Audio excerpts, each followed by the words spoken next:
دیکھو آپ صلی اللہ علیہ وسلم نے فرمایا، حدیث ہے کہ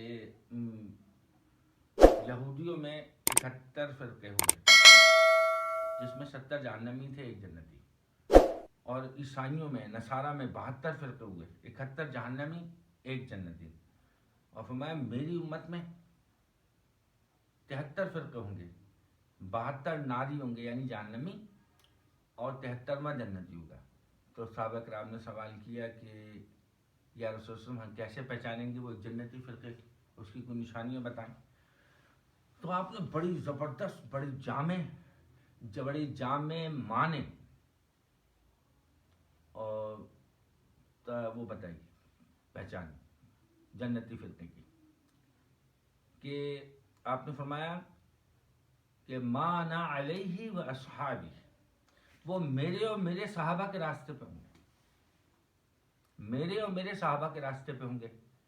پھر آپ نے فرمایا ایک دوسری جگہ، آپ نے فرمایا بلکہ حکم دیا آپ نے، علیکم بسنتی، میری سنتوں پہ چلو، وسنت الخلفاء الراشدین والمہدیین، اور خلفاء راشدین کی سنتوں پہ چلو۔ تو یہ دو باتیں طے ہو گئی یہاں پر کہ آپ صلی اللہ علیہ وسلم کے اعمال، قول، فعل، تقریر، جو حدیث کی تعریف ہے وہ بھی سنت ہے، آپ کی اتباع، اور خلفاء راشدین کی اتباع بھی سنت قرار دے دی آپ صلی اللہ علیہ وسلم نے۔ اب قیامت تک آنے والا کوئی بھی کسی بھی ایسی بات کو جو صحابہ سے ثابت ہو اس کو بدعت نہیں کہہ سکتا۔ صحابہ بدعت کا موضوع نہیں ہے، صحابہ بدعت کا موضوع نہیں ہے، صحابہ سے بدعت ناممکن ہے کہ ہو۔ اب اس کے اندر بہت سارے مسئلے حل ہو گئے، آمین بالجہر کا مسئلہ بھی حل ہو گیا، فاتحہ خلف امام کا بھی مسئلہ حل ہو گیا کہ امام کے پیچھے فاتحہ پڑھ سکتے ہیں کہ نہیں، اس میں 20 تراویح کا مسئلہ بھی حل ہو گیا، اس میں 20 تراویح کا مسئلہ بھی حل ہو گیا چونکہ حضرت عمر نے شروع کی۔ اس میں جمعے کی دوسری اذان کا مسئلہ بھی حل ہو گیا، جمعے کی دوسری اذان حضرت عثمان غنی رضی اللہ تعالیٰ نے ابتدا فرمائی اس کی۔ اس میں خانہ کعبہ پہ غلاف کا مسئلہ بھی حل ہو گیا، سب سے پہلے غلاف حضرت امیر معاویہ نے چڑھایا خانہ کعبہ پہ۔ اس میں امیر البحر کا مسئلہ بھی حل ہو گیا کہ سب سے بحری بیڑا سب سے پہلا حضرت امیر معاویہ نے بنایا۔ حضور صحابہ حضرت عمر فاروق نے 12 ایسے محکمے ہیں جو آج تک چلے آ رہے ہیں، 12 محکمے جس کی بنیاد حضرت عمر فاروق رضی اللہ تعالیٰ نے رکھی، مثلا بچوں کی پیدائش کا اندراج، اولڈ ہاؤس کا تصور حضرت عمر نے دیا، جو بڑے بوڑھے لوگ ہیں جن کا کمانے والا نہیں ہے ان کو وظیفے دینا اور ان کو نان النفقہ دینا، ڈاکخانے کا نظام، اور لوگوں کی حفاظت تحفظ کے لیے جماعت بنائی جس کو آج پولیس کہتے ہیں، کہ جو لوگوں کے مسئلے مسائل روڈوں چوکوں پہ حل کرے اور لوگوں کے لڑائی جھگڑے نمٹائیں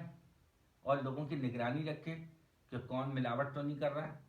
کوئی جو غلط بیانی تو نہیں کر رہا ہے، کوئی تجارت میں گڑبڑ تو نہیں کر رہا ہے، کوئی سیاست میں گڑبڑ تو نہیں کر رہا ہے۔ اس محکمے کو جو بنایا اسی محکمے کو آج پولیس کہتے ہیں۔ امریکہ میں، برطانیہ میں آج بھی ایک قانون نافذ ہے، عمر لا کہلاتا ہے، وہ عمر لا کے تحت کچھ قانون بنائے ہیں، یہ حضرت عمر نے، اس سے پہلے اس کا تصور نہیں تھا۔ کیا عمر لاس کے اندر کیا کیا آتا ہے؟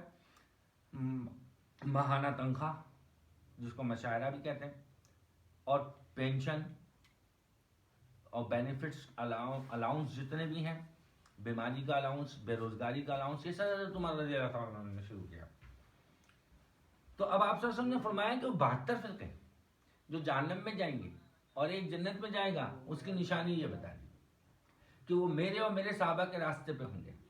اب آپ نے ہر عمل ترازو دے دیا، آپ صلی اللہ علیہ وسلم نے، آپ صلی اللہ علیہ وسلم نے ایک ترازو دے دیا کہ آپ نے ہر عمل کو اس میں تول لینا ہے، اس ترازو میں تول لینا کہ یہ شریعت کے مطابق ہے کیا، اس کو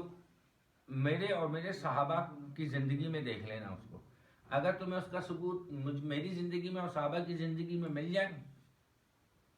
تو وہ دین ہوگی، وہی شریعت ہوگی۔ اب ایک مسئلہ بڑا ہے جس نے بڑے فتنے پیدا کیے، لوگوں کو بڑی گمراہی میں ڈالا، بڑا مشہور ایک سوال ہے اور ایک بہت مشہور جواب ہے۔ کیا؟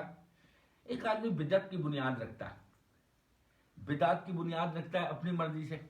کچھ اس نے اعمال مقرر کر دیے اور سب کے لیے وہ لازمی سمجھتا ہے، جو وہ اعمال کرتا ہے اس کو مسلمان سمجھتا ہے، مومن سمجھتا ہے، وہ اعمال نہیں کرتا اس کو وہ مومن گستاخ رسول سمجھتا، اس کو پورا مسلمان ہی نہیں سمجھتا۔ وہ اعمال کیا ہیں؟ اپنی طرف سے مقرر کیے ہوئے اعمال جو بدعت کی روشنی میں، شریعت کی روشنی میں بدعت کے زمرے میں آتے ہیں، جو ما انا علیہ و اصحابی سے خارج ہیں۔ کیا جب آپ ان سے پوچھتے ہیں کہ کہاں لکھا ہے، تو وہ یہ نہیں بتاتے کہ یہ کہاں لکھا ہے، قرآن میں، سنت میں، یا اجماع یا قیاس سے۔ وہ کہتے ہیں منع کہاں لکھا ہے، وہ الٹا آپ سے سوال کرتے ہیں منع کہاں لکھا ہے۔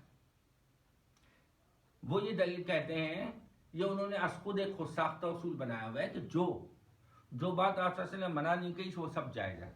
حالانکہ یہ اصول میں تضاد بہت ہے، یہ اصول کی بنیاد ہی غلط ہے۔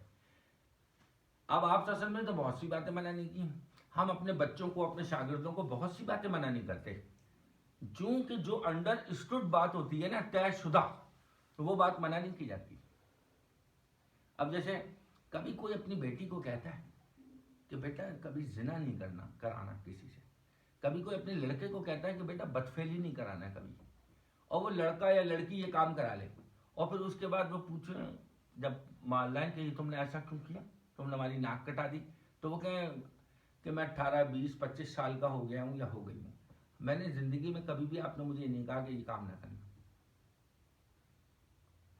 جب آپ اپنی عورتوں کو پردہ کراتے ہیں، جب اپنی عورتوں کو آپ اندر رکھتے ہیں، اور جب آپ ان کو تمیز، ادب، آداب سکھاتے ہیں، غیر محرموں سے دور رکھنا سکھاتے ہیں، تو یہ اسی زنا سے بچنے کی تو تدبیر ہوتی ہے۔ اب ایک بات اور نہیں سمجھے لوگ، یہاں تک کہ علماء بھی، کیا کہ ایک تو ہے کہ یہ چیز یہاں سے ثابت ہے، میرا یہ عمل قرآن میں یہاں سے ثابت ہے، حدیث میں یہاں سے ثابت ہے، اجماع سے ثابت ہے، قیاس سے ثابت ہے، کوئی بھی۔ اب آپ صلی اللہ علیہ وسلم کی ایک ہے سنت کہ جو قرآن و سنت نے کہا ہے اور اجماع و قیاس سے ثابت ہے کرنا جائز ہے، اور جو ثابت نہیں ہے قرآن، سنت، اجماع، قیاس سے، تو اس کا مطلب ہے وہ منع ہے، وہ منع ہے۔ اگر وہ کرنا کا کہیں موقع محل ہوتا، کہیں اس کا جواز ہوتا، تو آپ صلی اللہ علیہ وسلم فرما دیتے، آپ صلی اللہ علیہ وسلم سے رہ جاتا، صحابہ فرما دیتے، صحابہ سے رہ جاتا، امت کا علماء کا اجماع بتا دیتا۔ تو آپ صلی اللہ علیہ وسلم کی ایک سنت ہے کہ جو آپ نے کی وہ تو سمجھ میں آتی ہے، ٹوپی پہننا سنت ہے، داڑھی رکھنا سنت ہے، نکاح کرنا سنت ہے، امامہ باندھنا سنت ہے، سلام کرنا سنت ہے، ہزاروں سنت ہے۔ لیکن جو آپ صلی اللہ علیہ وسلم نے چیز اختیار نہیں کی اس کو چھوڑنا سنت ہے، جو آپ نے کیا اس کو کرنا سنت ہے، اور جو آپ نے نہیں کیا اس کو نہ کرنا سنت ہے۔ یہ بات نہیں سمجھ میں آتی۔ وہ پوچھتے ہیں بدعت کرنے والے کہ یہ منع کہاں لکھا ہے، منع کہاں لکھا ہے؟ تو یہ سوال ہی صحیح نہیں ہے، کیونکہ آپ جو چیز قرآن میں نہیں مل رہی، حدیث میں نہیں مل رہی، اجماع سے نہیں مل رہی، قیاس مجتہد سے نہیں مل رہی، تو اس کا مطلب ہے اس کا جواز نہیں ہے۔ کیونکہ جو چیز آپ کو نہیں ملے گی قرآن میں وہ آپ کو حدیث میں مل جائے گی، جو چیز حدیث میں نہیں ملے گی وہ آپ کو صحابہ کے اعمال و افعال سے مل جائے گی، ان سے بھی نہیں ملی تو آپ کو اجماع سے مل جائے گی، نہیں ملے گی تو چاروں فقہا کے اجتہاد، ان کے چاروں فقہا جو ہیں مشہور، امام مالک، حضرت امام ابو حنیفہ، امام مالک، امام شافعی اور امام احمد بن حنبل، ایک ایک امام کے لاکھوں مسائل مرتب کیے ہیں۔ آج میں بتا رہا تھا کلاس میں بچوں کو تھوڑی فقہ سے متعلق بات، کہ امام ابو حنیفہ رحمۃ اللہ علیہ نے کتنے ساری زندگی کے اندر قرآن و سنت کے بعد فروعی مسائل میں کتنے مسائل میں آپ نے اجتہاد کیا ہے، کتنے مسائل قرآن و سنت سے استنباط کیے ہیں، کتنے؟ 12,60,000، یاد رکھیے گا۔ جو ہماری فقہ حنفی کی سب سے بڑی کتاب ہے نا،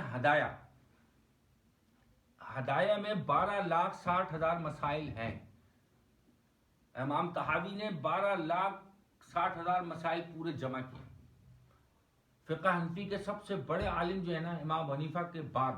اس لحاظ سے کہ انہوں نے پوری جمع کی ہے فقہ حنفی کو ایک جگہ،